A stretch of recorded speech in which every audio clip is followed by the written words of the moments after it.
I spent a couple of evenings, about an hour each night, prepping partials.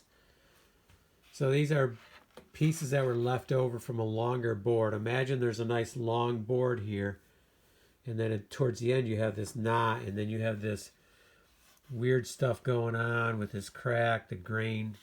You know, it's cool, but the problem is it's got so much grain, and the way it is, it's most likely going to warp, and you know, it's just going to do stuff you don't want it to do.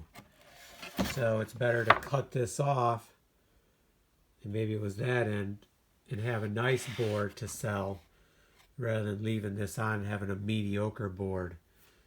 So these are the pieces that I can still use. So in this case, I'm probably not going to use any of that. So I'm probably going to cut it like right here. And that'll still give me a strip, probably about 3.5 inches right through here, avoiding this knot. Now on this board, we have this heavy grain pattern right here.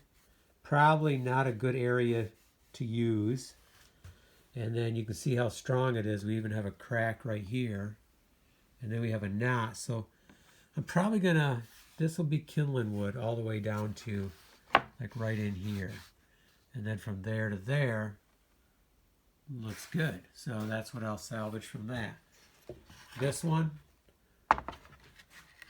have a bad spot here, but I can use short pieces, so I can use a piece in here, avoid these knots, cut, and then all the way to the end, or close to it, you know, cut in about this far. So I can use these shorter pieces for this outside molding that I'm doing. So I've been salvaging a lot of good material, and honestly, it saves me a lot of money. And it looks beautiful. I don't mind doing it. This is pine, it cuts easy. And what I can't use turns into great kindling wood for the wood stove. As long as I keep it under control, it doesn't burn too fast. Heats the shop up, so it's a win-win.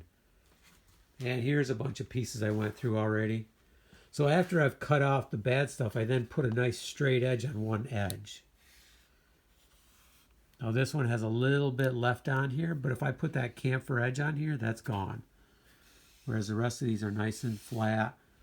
So then I'm ripping 3.5 inches, 4 inches, 4.5, and 5.5.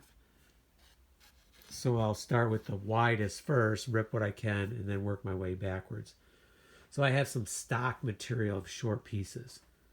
It makes it a lot faster when it's daylight, and I'm working on the molding on the outside windows. Okay, so it does take some time to do prep, to salvage material, but it's well worth it. And if you see any wormholes or anything, that's another thing to avoid.